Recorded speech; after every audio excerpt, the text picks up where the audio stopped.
وللأسف الشديد تجارى مع ذلك من يطلق عليه اسم أصحاب الإسلام السياسي، نسوا إسلامهم بل صاروا يستحيون من الكلام بكلمة الإسلام الواضحة. والواحد منهم إذا يتخوف على ضياع الديمقراطية، وإذا ما طالب بتحكيم قال حكموا الديمقراطية نسيا لدين الله.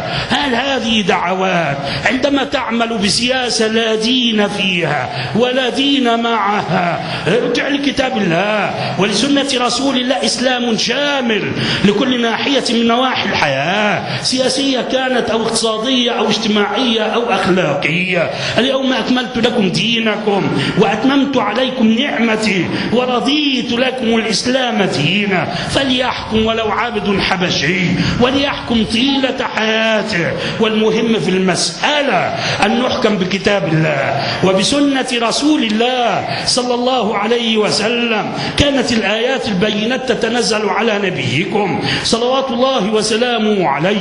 قل إني أخاف إن عصيت ربي عذاب يوم عظيم. الخيرات والبركات ما تتحقق إلا بتطبيق شرع الله. قال صلوات الله وسلامه عليه تركت فيكم ما إن تمسكتم به لن تضلوا بعدي أبدا، كتاب الله وسنتي. لن تضلوا لا في سياسة ولا في اقتصاد، لا في حرب ولا في سلم، لن تضلوا أبدا سواء مررتم بمخمصة وشدة أو كنتم في رجاء وعافية. ما إن حكمتم شرع ربكم ونزلتم على كتابي وعلى سنة نبي صلى الله عليه وسلم، فإن حاد البلاد والعباد إن خالفنا المنهج ثق تماما أن الدمر هو حليفنا. وفي الحديث يا معشر المهاجرين 5 خصال إن ابتليتم بهن، إن ابتليتم وأعوذ بالله أن تدركوهن، ما ظهرت الفاحشة في قوم حتى أعلنوا بها إلا ابتلوا بالطواعين والأوجاع التي لم تكن في أسلافهم الذين مضوا،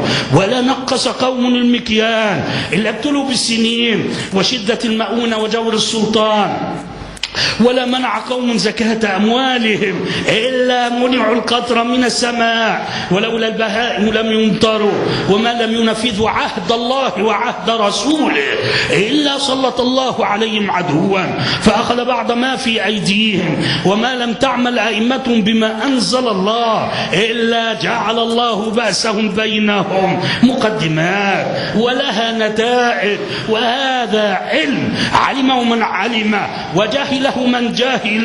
لا يصح الفصل بين الأسباب ومسبباتها. الكون منظم ومحكم، تنشد الإصلاح وأنت المعوج وأنت المنحرف عن منهج الله، تعصي ربك وترجو رحمته. لا بد من إفاقة، لا بد كما ذكرنا من عودة صادقة للكتاب والسنة حتى تستضيء الأقوال والأفعال، حتى نترسم معالم الطريق، حتى نتعرف على مواضع الأقدام، وإلا فالعملة الزائفة لا تروج على الله. يقال لصاحبها قل هاتوا برهانكم إن كنتم صادقين. كان البعض لربما رفع صوته وقال ارفعوا أصواتكم، طالبوا بالإصلاح وبالتغيير. وهكذا كانت المجملات، ولا يدري ما الإصلاح ولا التغيير. ولربما كان ارتفاع الأسعار والذي يئن منه، أو مشكلة حياتية هي التي أرقته، ودينه ناسيا منسيا. هل إذا ما أنشأنا المدرسة وأقمنا المستشفى وعبدنا الطرق نكون قد تغيرنا وانصلح حالنا وشأننا؟ محتاجين لأن نصلح ما بيننا وبين خالقنا، سيصلح ما بيننا وبين ذئاب البشر، سيصلح لنا عاجلتنا وآجلتنا، سنأكل من فوق رؤوسنا ومن تحت أرجلنا. ما عند الله من خير وبركة ونصر وسعة رزق لا ننال إلا بطاعتنا له، كما قال عمر لسعد بن وهيب يا سعد ليس بينكم وبين الله نسب، أنتم عباده وهو ربكم، تنالون ما عنده بطاعته. كل واحد منا لابد وأن يرفع صوته، لابد وأن ينادي باتباع منهج الأنبياء والمرسلين، بالرجوع لكتاب الله ولسنة رسول الله صلى الله عليه وسلم حتى وإن كان صوته همسة، وإلا فماذا أصنع في نفسي إذا كان صوتي لا يصل إلا إلى الواحد إلا إلى الاثنين؟ ماذا أصنع أنا؟ أبلغ ساحتي، أخلص رقبتي بين يدي من لا تخفى عليه خافية. وما من وقت إلا وبعث فيه رجال كانوا يحقون الحق ويبطلون الباطل، سمع صوت فلان أو كان الصوت الثاني همسا عسى يبلغ الحق للخلق، وله في الأنبياء أسوة وقدوة. النبي سيبعث يوم القيامة وليس معه أحد، لم يستجب له أحد من البشر، هل قصر أو فرط؟ لم يقصر ولم يفرط.